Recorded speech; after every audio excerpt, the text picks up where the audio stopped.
Hola queridos amigos, bueno pues ahora vamos a hacer un análisis artístico de la Mezquita Aljama de Córdoba.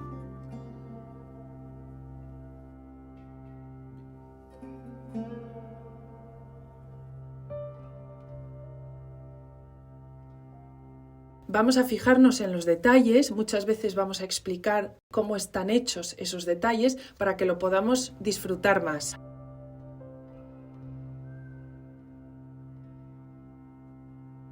Hay que decir que el arte islámico es bastante unitario porque siempre está ligado a su concepto de la divinidad. Una particularidad es que no prestan ninguna atención al aspecto exterior de sus edificios, en oposición al arte cristiano, donde nosotros ornamentamos mucho la parte exterior de nuestras iglesias. Hoy en día veréis que la mezquita es preciosa por fuera, tiene unas puertas muy monumentales. Hay que tener en cuenta que la mezquita se convierte en un momento dado de la conquista cristiana de la península ibérica en catedral. Eso influye en el aspecto exterior del edificio. También la mezquita tiene unas entradas monumentales, nos fijaremos en una de ellas, que yo considero que es la más importante. El hecho de que los musulmanes tengan un Dios inmaterial determina la ausencia de imágenes sagradas dentro del templo. Esto no quiere decir que no tengan imágenes en todo el arte islámico, sí las tienen, sobre todo en el arte figurativo. Nosotros en el Museo Arqueológico Nacional contamos con el ajuar doméstico de la ciudad-palacio de Medinat al-Zahara, que se puede disfrutar muchísimo, y ahí nos encontraremos pues escenas cortesanas, botes, nos encontraremos vasijas, vajilla, joyas, ajuar doméstico en el que se representan escenas cortesanas, cacerías, cetrería, todo eso contiene imágenes humanas. Por tanto, sí que representan al ser humano, solo que no en el ámbito sagrado. Ahora vamos a ver la imagen número 3 de los papeles que os han entregado. En ella aparece el mihrab de la mezquita, es la parte más significada. Es la parte más importante y la más ornamentada. He considerado conveniente analizar en detalle esta ornamentación para que cuando entréis os podáis acercar lo máximo posible y pensad en qué es lo que llevó a los que construyeron la mezquita a ornamentarlo de esta manera. ¿Cuál es el significado de esta ornamentación? Bueno, pues si os fijáis, estamos ante un arco de herradura enmarcado por un cuadrado que a su vez lo enmarcan unas escrituras con fondo negro. La importancia de la escritura en el mundo musulmán.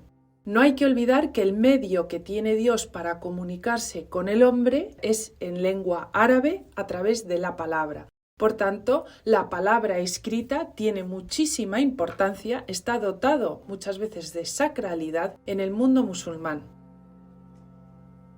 Los musulmanes, como le daban tanta importancia a esto, desarrollan un arte de la escritura, una caligrafía. No es más que una manera de embellecer la escritura. Y la usan para escribir la palabra de Dios, que suele suplir la imagen sagrada. Se desarrollan en el mundo islámico dos tipos de caligrafía. Una es la caligrafía kúfica y otra es la caligrafía naqshí. Es conveniente saber diferenciar una y otra porque tienen distinto significado. La caligrafía kúfica, que es la que estamos viendo en el mihrab, en la zona más importante, consiste en letras monumentales. Está escrito como en mayúsculas. Se utiliza para colocarla en lugares significativos, por ejemplo aquí, en el mihrab.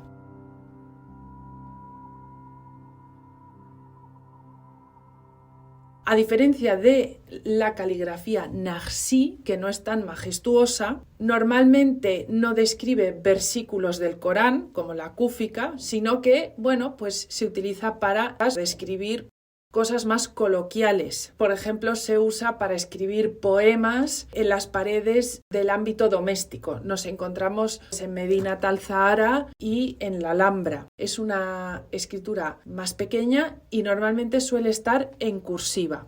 Entonces, recordamos, en Córdoba, en la mezquita, nos vamos a encontrar caligrafía cúfica, que está en mayúsculas, es majestuosa, se coloca en los lugares más importantes, puesto que describe la palabra de Dios y lo que hace es escribir los versículos del Corán. La caligrafía fue tan difícil de desarrollar y fue tan importante en el mundo islámico que los calígrafos obtuvieron un estatus social muy alto, estaban muy considerados, se consideraban artistas de primer orden.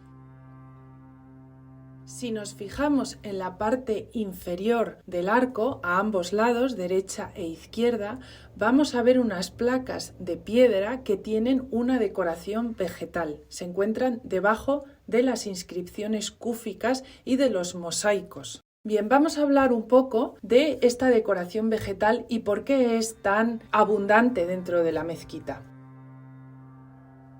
El principio estético por el que se rige la decoración dentro del templo musulmán es distinto al que rige en una iglesia cristiana. Está muy ornamentada, está muy decorada, pero esa decoración no forma parte del edificio, es decir, son como añadidos que se le hacen en función de las intenciones que se quiere transmitir a través de la decoración. En el mundo musulmán, la decoración vegetal tiene que formar una especie de continuidad con el edificio. Es decir, lo que ellos buscan es que el fiel tenga una sensación de estar dentro de un espacio limitado, de un espacio completamente ornamentado donde no se distingue muy bien lo que es el muro de lo que es la decoración. Es lo que se llama en arte una decoración tapizante. Nos la podemos encontrar tanto en el suelo, en las paredes y en el techo. Tiene que tener la sensación de estar envuelto en una maraña de vegetación. Y esta maraña tiene unos patrones muy repetitivos. La repetición te lleva a la idea de infinito, a la idea de Dios, porque Dios es infinito, por tanto la repetición. Se repiten las suras del Corán, los acordes de la música islámica. Esos roleos vegetales que encontramos en las paredes de la mezquita, en el suelo ya no se conservan, en el techo, por favor, mirad arriba si hay mosaicos, emulan la infinitud de Dios. La decoración vegetal en el arte islámico es muy característica y ha ido cambiando a lo largo de los años en los que se va expandiendo el imperio islámico. Ellos lo primero que hacen es tomar los motivos de los mosaicos bizantinos. ¿Qué motivos son estos? Pues son las piñas, muy ligadas a la idea de Dios en el cristianismo, a los bizantinos les gustaba mucho representarlas, las hojas de acanto, que son de lo que están hechos los capiteles grecorromanos, corintios, por ejemplo, las granadas, las palmas. Todo esto también a los musulmanes les gusta mucho porque de alguna manera representa su jardín del Edén.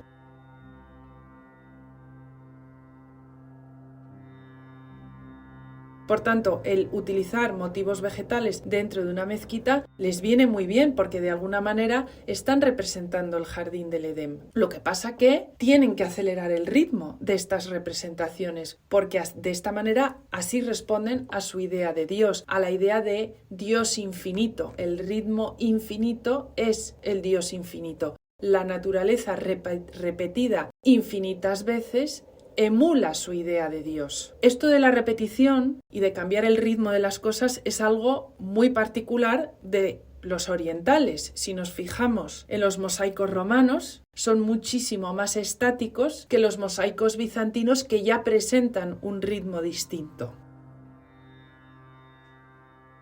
Bueno, pues los musulmanes ese ritmo lo cogen y lo aceleran al máximo. Esta representación exacta de la naturaleza, como hacen los bizantinos, no casa muy bien con la idea del Dios inmaterial musulmán, porque la naturaleza, según ellos, es obra de Dios, por tanto tiene que ser sagrada. Y representar la naturaleza de una manera muy detallista sería una osadía por parte del musulmán. Por tanto, se tienen que alejar de de ese detallismo, tienen que esquematizar sus representaciones. Lo que vamos a encontrar cuando entremos dentro de la mezquita son representaciones de la naturaleza desnaturalizadas, es decir, esquematizadas y con un ritmo muy repetitivo. Este tipo de ornamentación se llama ataurique, responde a patrones simétricos, es decir, ¿cómo representan ellos a Dios a través de la decoración vegetal? Emulando su infinitud por medio de la representación y su equilibrio, el equilibrio por el que se rige el mundo entero. Ese equilibrio lo representan con la simetría. Si nos fijamos en las planchas de piedra que tenemos delante del mihrab, en la imagen que estamos observando, son unos roleos vegetales que se presentan de manera simétrica para crear esa homogeneidad decorativa, para emular el equilibrio por el que se rige el mundo creado por Dios.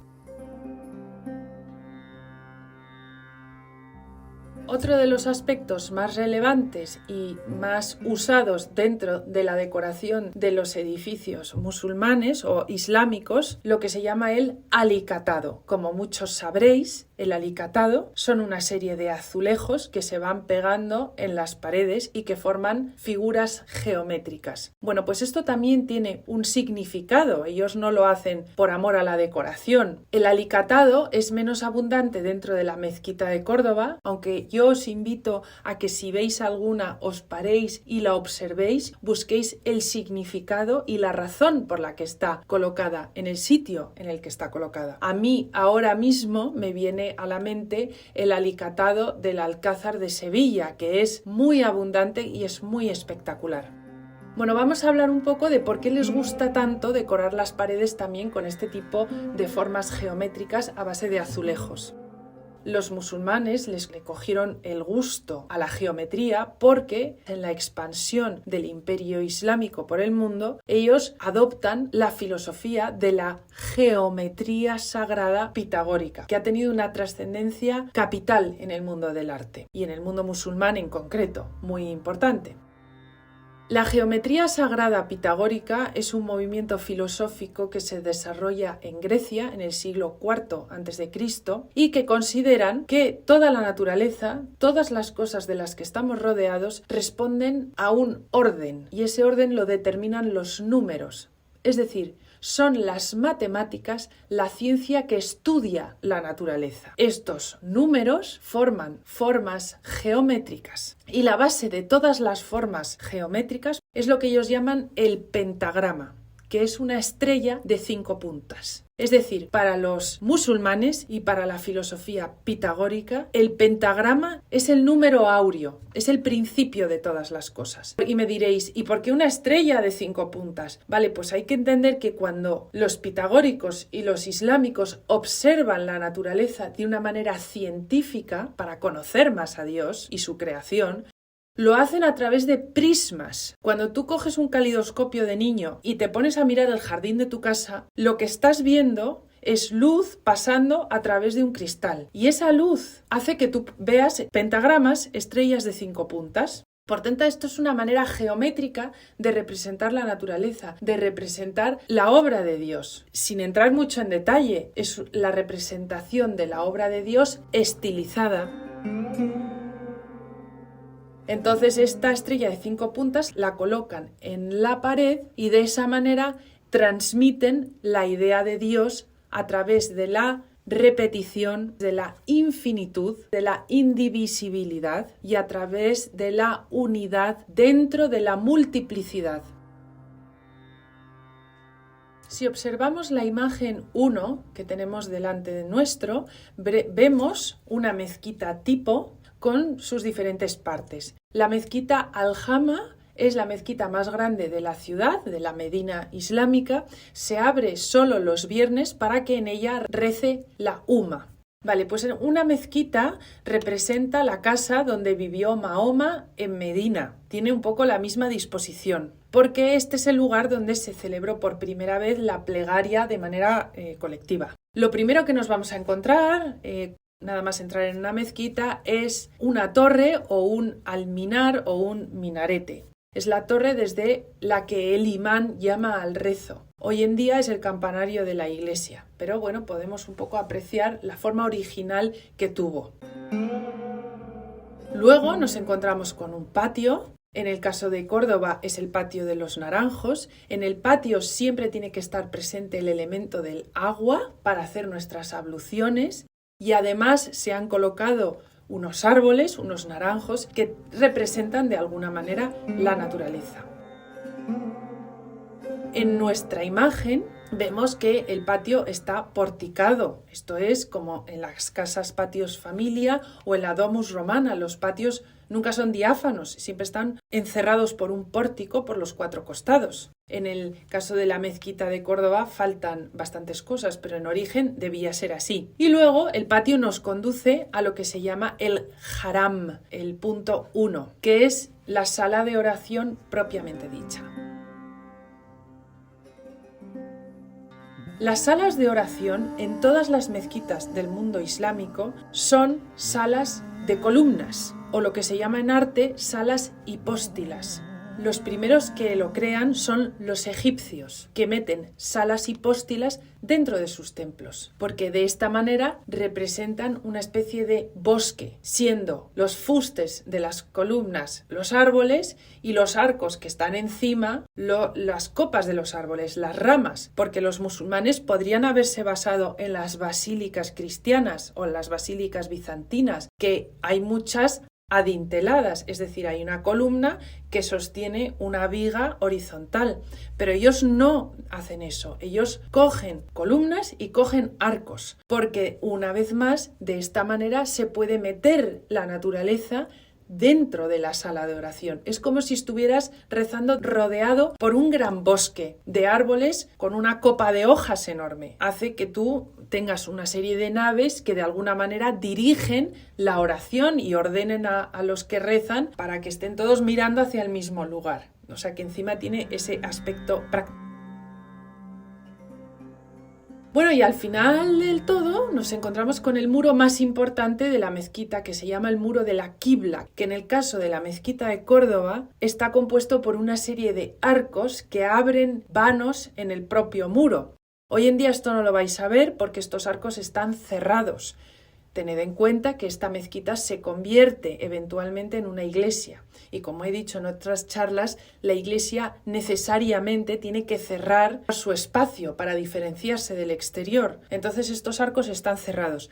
Pero imaginaros que sois un habitante de la ciudad de Córdoba en el siglo X, llega el viernes, te llaman a rezar, viernes por la mañana, vas a la mezquita Al-Jama, pasas por el alminar, pasas por ese patio de naranjos, te limpias en las fuentes, en las albercas que riegan esos naranjos, quizá coges una naranja y te la comes, no pasa nada, se puede hacer esto, y te metes en el haram, en la sala de oración, y te encuentras con una especie de bosque de mármol y de piedra, donde las paredes están adornadas con motivos vegetales tapizantes, totalmente repetitivos, que te envuelven. Es decir, te sientes envuelto por una naturaleza, como si entraras en una selva, que es la obra de Dios. Y además, cuando te arrodillas para rezar y estás mirando al muro de la Qibla tiene unas arcadas enormes abiertas al exterior. Entonces, desde el interior estás viendo toda la ciudad que se encuentra a tus pies. Es absolutamente impresionante como debía ser.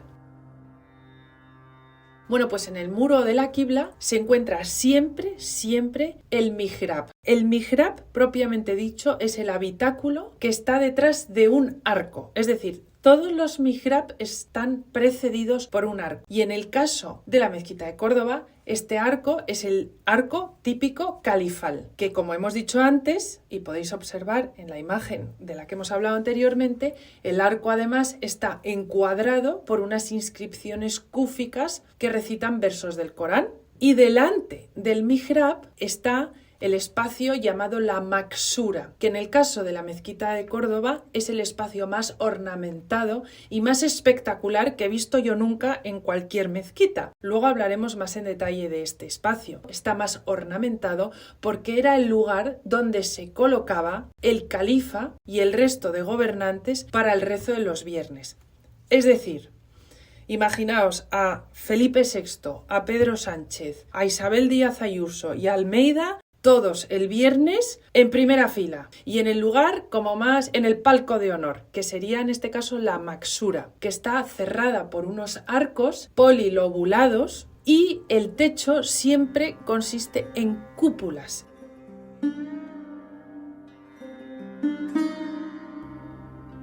Estas cúpulas en arte se llaman cúpulas gallonadas porque son como una mandarina con sus gajos. Estas cúpulas se toman prestadas por Bizancio. Si nosotros pensamos en la cúpula más famosa bizantina que conocemos, nos viene a la mente la gran cúpula de la iglesia de Santa Sofía en Constantinopla. Y si nos fijamos en cómo es esa cúpula, es una grandísima cúpula gallonada. Ahora quiero que os fijéis en la imagen número 4, en la puerta de los visires, aunque también os invito a que físicamente vayáis andando y la observéis. Esta puerta es la más importante, entre otras cosas porque fue la primera puerta de la mezquita original, de la primera fase constructiva. Esta puerta es determinante para el resto de la historia andalusí. Como sabemos, Abderramán I fue el primer emir que llega a Al-Ándalus y es el primero que crea el Emirato de Córdoba. Este señor, como sabemos, se escapó de una matanza en el Palacio Real de Damasco y bajo su gobierno lo primero que hace es construir una mezquita Al-Jama para su ciudad, Córdoba, emulando a la mezquita Al-Aqsa de Jerusalén. Por tanto, tiene la misma disposición que aquella mezquita. Un sello de identidad de los omeya sirios, es decir, de los primeros omeya que culturalmente seguían siendo sirios / bizantinos, son las almenas que decoran el muro exterior de la mezquita. Si miramos hacia arriba, veremos unas almenas. Estas son típicas de la tradición siria y son sello de identidad de los primeros emires de Córdoba. Bueno, pues se va construyendo la mezquita, la primera piedra la coloca Abderramán I y poco después se construye la puerta que da acceso a esta mezquita, que se llama la Puerta de los Visires. La construye el emir Mohamed I. Y esta puerta acaba convirtiéndose en la puerta monumental omeya andalusí. Es decir, a partir de esta puerta ya dejamos de ser sirios, ya dejamos de ser bizantinos y empezamos a tener nuestra propia identidad. Vamos a analizar cómo es esta puerta y la veremos repetida en todas las construcciones que vamos a ver omeya a partir de entonces. Da igual que vayamos a Medinat al-Zahra, da igual que vayamos a la Alcazaba de Málaga, da igual que vayamos a la Alhambra, da igual que vayamos a cualquier sitio, da igual que vayamos a donde vayamos, nos vamos a encontrar este tipo de puerta o arco cordobés. Bien, la puerta consiste en el propio vano o espacio por el que entramos. Esto tiene una disposición adintelada, es decir, es un rectángulo, y en este rectángulo le colocamos un arco en la cabeza, un sombrero. Este sombrero o este arco tiene la particularidad de que sus dovelas son de dos colores. Unas son de ladrillo rojo y la otra son de piedra con ataurique, que recuerdo que es la decoración vegetal estilizada y desnaturalizada. Y vamos a intercalarlas. Esto en arte se llama dovelas bícromas, de dos colores. Y este arco se va a encuadrar por un alfiz.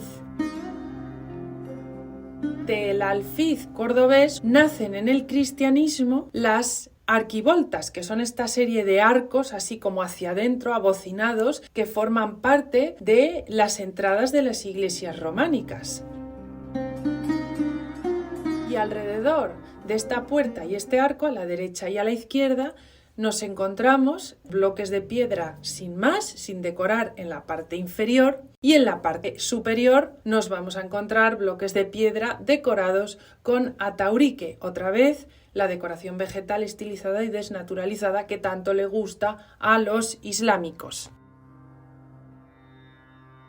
Si os fijáis, en la imagen 4 pongo distintos arcos de herradura que podemos encontrar en España. El primero es el visigótico, el segundo es el emiral y el tercero es el califal. Como veis, hay ciertas diferencias y es conveniente saber diferenciarlos, sobre todo para saber en qué época se hizo, ¿no? Bueno, ya tenemos el arco tipo, que es el arco que aparece en la puerta de los visires, que el arco de herradura se empieza a construir en la Persa sasánida y de ahí pasa al Imperio Bizantino y del Imperio Bizantino pasa a las construcciones visigóticas y las islámicas. La simbología del arco. El arco representa la unidad de Dios con el hombre, siendo el hombre las columnas, la parte más terrenal, y siendo Dios una semiesfera, la bóveda celeste. Dios es infinito, como infinito es un círculo, puede ser más pronunciado, puede ser más hacia el óvalo, como el califal cordobés, o se puede mantener en un círculo absolutamente circular, como puede ser en el visigótico y el emiral cordobés. Esto tiene distintos significados. Esto no lo hacen porque a los califas les gusta más el óvalo que el círculo. No es una cuestión puramente estética. La diferencia, como estamos viendo, es que la línea de imposta, la rayita que une la columna con el arco propiamente dicho, es la unión de Dios con el hombre y el hombre con Dios. Eso se llama línea de imposta y os la he coloreado en amarillo. Bien, pues las dovelas tienes que ver hacia dónde miran.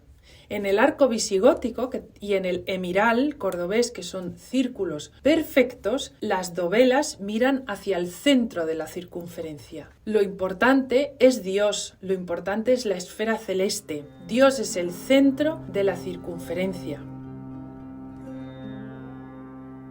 Si os fijáis en el arco califal, las dovelas miran hacia la línea de imposta. Las dovelas están mirando hacia la rayita amarilla, no están mirando al centro de la circunferencia. ¿Por qué? Porque en el arco califal lo importante es la unión del hombre con Dios y por eso está tan representado dentro de la mezquita. ¿Cuáles son las diferencias entre el emiral y el visigótico? El arco emiral es mucho más cerrado, la esfera se hace mucho más evidente y además está enmarcada por un alfiz. La bóveda celeste está significada por un recuadro.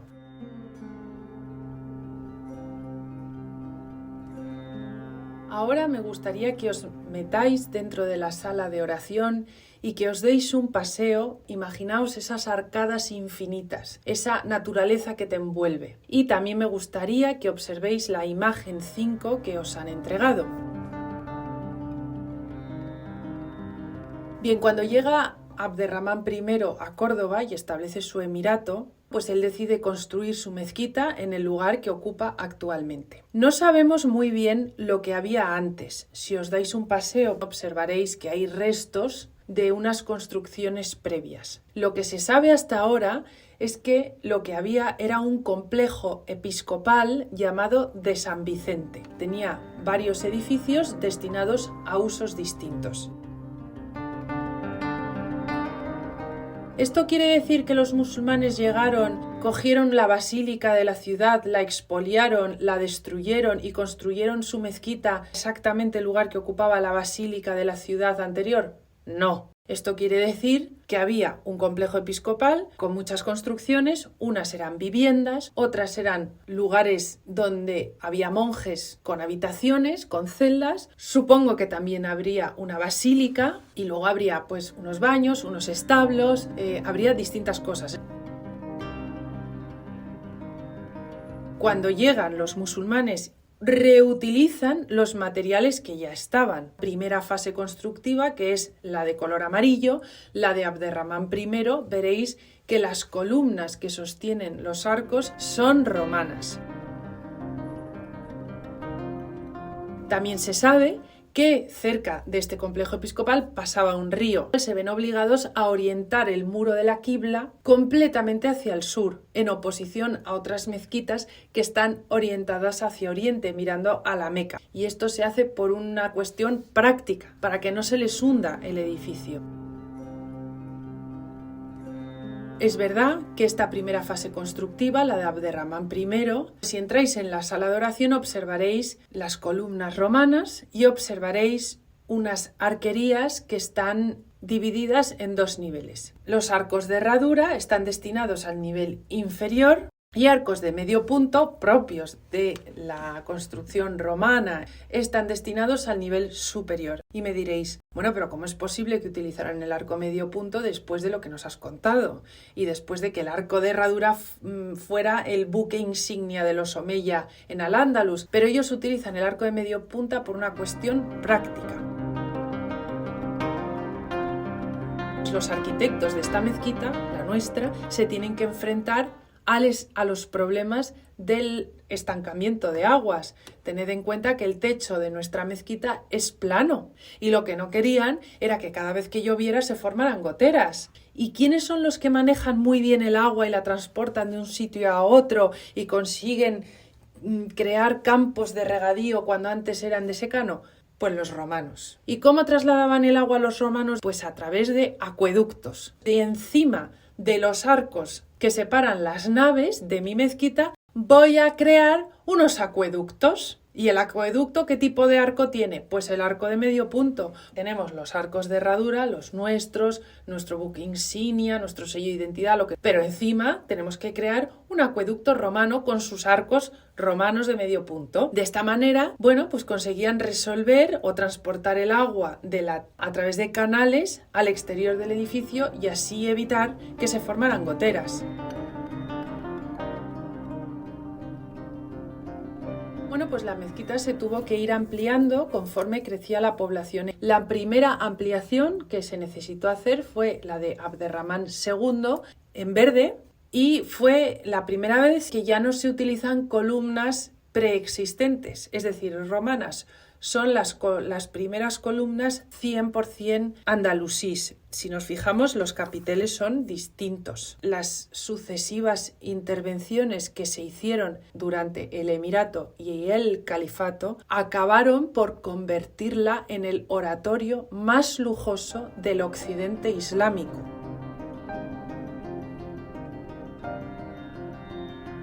Con Abderramán III, el primer califa, se construye el alminar o el minarete, la torre desde la que se llamaba la oración. Hoy en día es el campanario de la iglesia, pero este era tan lujoso y era tan monumental. La gran mezquita de la Kutubia en Marrakech es una copia del original de Córdoba. La Giralda de Sevilla es otra copia del alminar de Córdoba y así otros ejemplos que hoy en día se mantienen más intactos y que podemos disfrutar. Con el hijo de Abderramán III, Al-Hakam, se creó la Maksura. En la imagen 6 tenéis dos imágenes de la Maksura. Uno es el interior y otro es un plano. Para que veáis, la Maksura es lo que está delante del mihrab. Si os encontráis dentro de la mezquita, yo recomiendo que os acerquéis lo máximo posible y lo observéis y respiréis la sensación que uno tiene cuando se mete dentro. Esta Maksura está compuesta por 3 cúpulas. Hay que recordar que la intención de estos primeros Omeya en Al-Ándalus era continuar el esplendor del califato Omeya oriental, el de Damasco, y uno de los elementos que demuestra ese intento de continuidad son estas cúpulas gallonadas de inspiración bizantina. Son como gajos de una mandarina. Si nos fijamos en las iglesias bizantinas, por ejemplo en Santa Sofía de Constantinopla, lo que he dicho antes, tendremos el mismo tipo de cúpula. Otra cúpula que hizo construir Al-Hakam II es lo que hoy en día es la capilla de Villaviciosa. Os invito a que os metáis dentro e intentéis abstraeros del entorno e intentéis imaginároslo 100% musulmán. Fijaos en la cúpula que tiene e intentar ver ese bizantinismo que desprende por todas sus partes. Estas cúpulas están nervadas, son al final arcos entrecruzados. Recordad la simbología, lo que quiere decir el arco. Bueno, pues aquí se entrecruzan, que aportan luz al espacio, son como lucernarios. Es más, la cúpula de Villaviciosa es una entrada monumental que aporta luz a la Maxura, que a su vez está compuesta por 3 cúpulas distintas, cúpulas de estilo bizantino. La cúpula central dibuja a partir de sus arcos una estrella de 8 puntos. Ya sabemos la importancia que daban los musulmanes a la geometría sagrada. Las estrellas están hechas a partir de un círculo. El círculo, la circunferencia, la infinitud de Dios. Y de este círculo salen 8 puntas. 8 en la geometría sagrada es el número que representa el alma infinita. Si recordáis, en los baptisterios que se están construyendo en esta época, los baptisterios altomedievales, incluso si pensáis en los mausoleos o en las de Gala Placidia, todos ellos tienen plantas octogonales, porque el bautismo y la muerte significan una resurrección, y eso está representado por una estrella de 8 puntas. 8 es el número. Bueno, pues aquí en la mezquita lo mismo. Al-Hakam también decora el mihrab. El mihrab, propiamente dicho, es el habitáculo que se encuentra dentro del muro de la quibla y una vez más dibuja un octógono, tiene planta octogonal, es decir, se vuelve a buscar la estrella de 8 puntas para representar esa infinitud. El mihrab está precedido por una puerta monumental, el arco emiral, como elemento de continuidad del Emirato Omeya. Este arco emiral está enmarcado por un alfiz en el que encontramos escrituras cúficas que narran suras del Corán.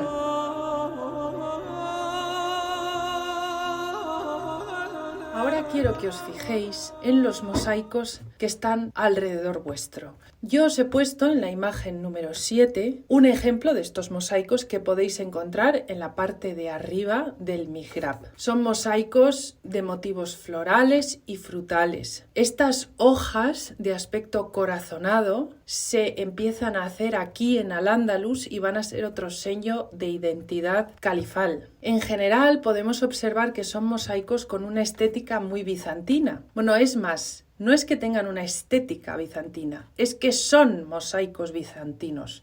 Son los primeros mosaicos que se introducen en Al-Ándalus y se los pidió Al-Hakam II al emperador bizantino Nicéforo Focas, que tuvo que enviar por barco desde Constantinopla las cajas que contenían todas las teselas. Mirad qué pequeñita es cada tesela. Pero no solo eso. Tuvo que enviar también a todos los musibaristas que sabían colocar estas teselas, porque aquí no sabíamos cómo colocarlas. Esa tradición romana de los mosaicos se había perdido. No teníamos mano de obra, con lo cual la mano de obra tuvo que venir también de Constantinopla. Tuvieron que enseñar a colocar mosaicos. Se empiezan a crear escuelas de musibaristas que llegaron a ser muy conocidas, porque si observamos edificios musulmanes posteriores a la construcción de esta mezquita, podemos observar preciosísimos mosaicos. Entonces, imaginaros cómo sería el musibarista de Constantinopla que trabajaba para los talleres áulicos del emperador bizantino, que hablaba en griego, que tiene que enseñar aquí a los andalusíes que hablan en árabe cómo colocar un mosaico. No es nada fácil. Lo que querían era colocar a la mezquita de Córdoba al nivel de las grandes mezquitas imperiales de Oriente. También era un elemento continuador del esplendor del califato omeya oriental de Damasco. En los mosaicos bizantinos que adornan las paredes de las iglesias, cuando se encuentran retratadas figuras sagradas, se pone un fondo dorado de teselas de vidrio hechas a base de pan de oro, porque que allí donde está representada la divinidad tiene que ser un lugar lleno de preciosismo, el lugar más lujoso. Además, el oro refleja muy bien la luz. Bueno, pues aquí lo mismo.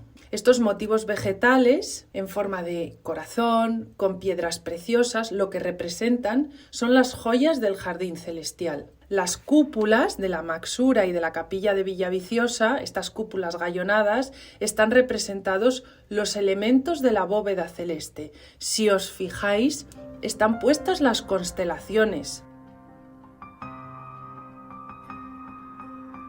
Esta manera de representar a la divinidad, y muchas veces en las basílicas bizantinas se representa al emperador con fondo dorado, es porque para los bizantinos su emperador era un semidios. Y si recordamos, el califa, y estamos ahora mismo en periodo califal, se erige como un semidios también, empieza a gobernar el califato a la manera oriental, a la manera bizantina.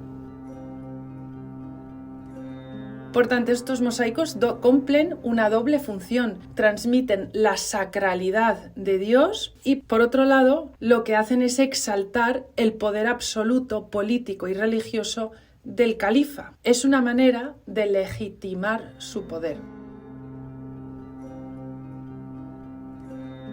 Bueno, a mí siempre me gusta comentar cómo están hechas las cosas, porque una vez que comprendemos el esfuerzo y la dedicación que requiere hacer las distintas cosas en las obras de arte, pues lo podemos apreciar muchísimo mejor. Los mosaicos bizantinos murarios, es decir, los que están destinados para adornar las paredes, están hechos con teselas de pasta vítrea. No son mosaicos destinados para que se pisen, son mosaicos delicados. Estas teselas, al ser de vidrio, producen una textura muy cristalina y muy brillante. La pasta vítrea es conocida desde los egipcios, por tanto los bizantinos la dominaban.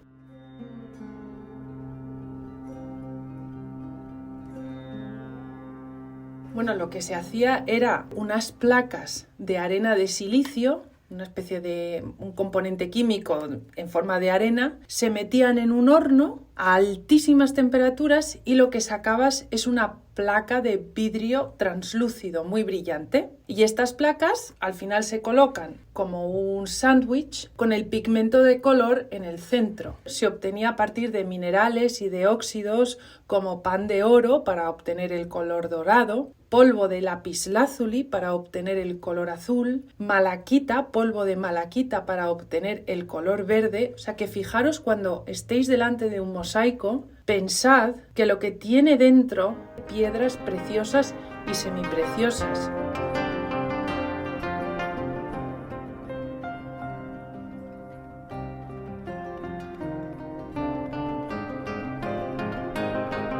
Todo lo que se utiliza en estos mosaicos son materiales nobles, de ahí la riqueza. Y esta placa de vidrio, estas placas de vidrio, este sándwich de piedras preciosas y cristal y vidrio, lo tienes que partir en teselas pequeñitas, que lo partes con una rueda que tenían ellos. Entonces acabas obteniendo pequeños cubitos que brillan muchísimo y que son súper delicados. Entonces imaginad Nicéforo Focas, el emperador de Constantinopla, lo que tuvo que llevar hasta Córdoba.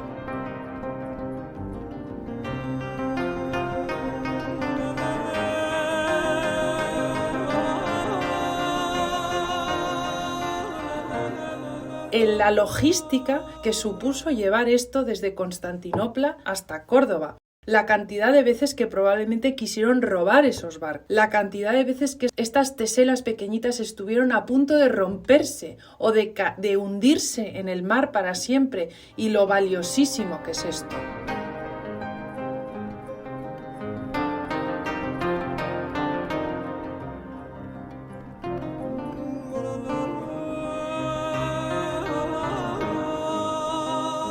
Pero colocar los mosaicos en la pared era otro trabajo muy minucioso. Lo primero que hacían era encalar toda la pared con trozos de paja, luego se cubría la pared con un enlucido de polvo de mármol. Suponemos que como estos mosaicos y todo este material venía de Bizancio, las paredes de la mezquita de Córdoba están enlucidas con polvo de mármol de las canteras de Carrara. Este enlucido nivelaba la pared, le quitaba la rugosidad, la dejaba muy lisa, muy lisa, muy lisa, y además, al ser de mármol, sujetaban muy bien las teselas para que no se cayeran al suelo. Ahora, tesela que se caía al suelo, tesela que se rompía, estamos hablando de vidrio. Entonces, imaginaos el cuidado con el que tenía que trabajar esta gente, porque no creo que tuvieran mucho material extra.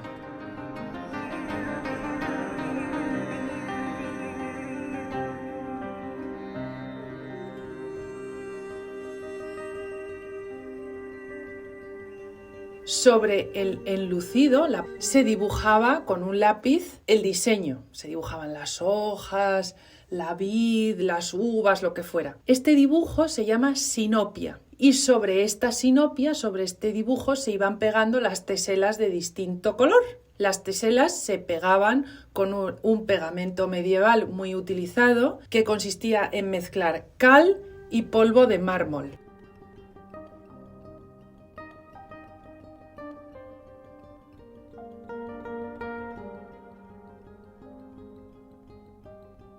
Esto se hacía tesela por tesela, se le ponía un puntito de pegamento medieval y se pegaba una a una. Y tardabas muchísimo, porque cuando colocabas el pegamento en la pared, para colocar la tesela, el pegamento debía estar húmedo, porque si se secaba ya no te pegaba la tesela, con lo cual se iba trabajando por jornadas.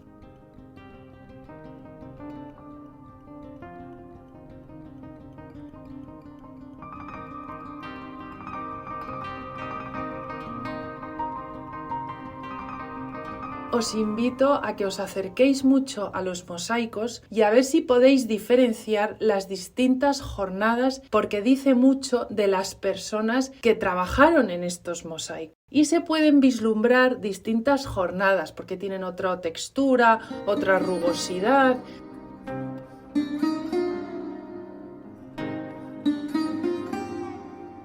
También a ver si conseguís acercaros mucho más y podéis diferenciar las distintas teselas, los distintos sándwiches y cómo están hechas de distinto polvo de las piedras que iban utilizando.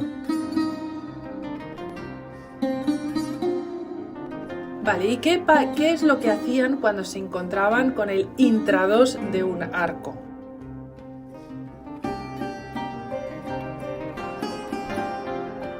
Claro, recordad que estas teselas son de vidrio y no se pueden caer al suelo.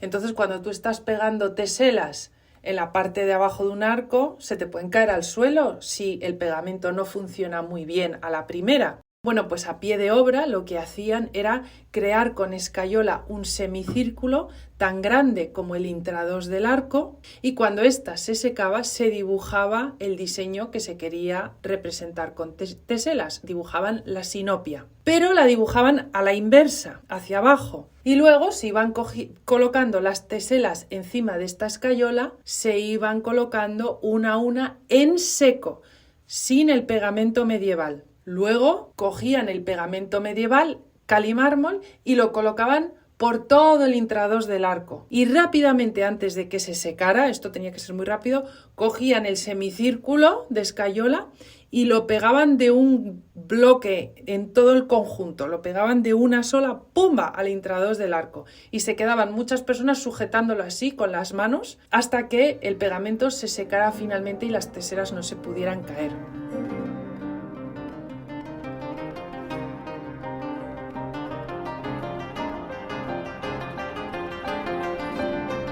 Imaginaos el cuidado que tenían que tener, insisto, la meticulosidad con la que se manejan estas teselas y estos materiales, la laboriosidad que exige el crear un mosaico de este tipo. Si os fijáis, la parte interior de los arcos, el intrados, suele ser mucho más regular y plana, porque estas teselas están colocadas en una sola jornada. No se podía trabajar por jornadas, por lo que he explicado antes. Os invito a que os fijéis en el intrados de los arcos, en esos mosaicos que están ahí representados y en el esfuerzo que supuso colocarlos.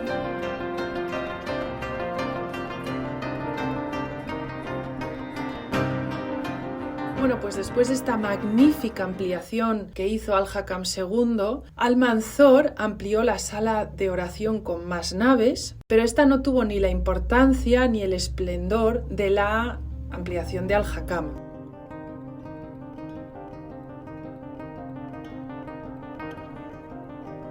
Y como sabréis, en el interior de la mezquita hay una catedral construida por el rey Fernando III de Castilla y que está dedicada a la Virgen María. Esta catedral es del año 1236 y es una verdadera maravilla que considero que merece una explicación aparte, puesto que es un templo de arte cristiano. Y he decidido no mezclar las dos explicaciones para que podáis disfrutar y comprender mucho más la parte musulmana.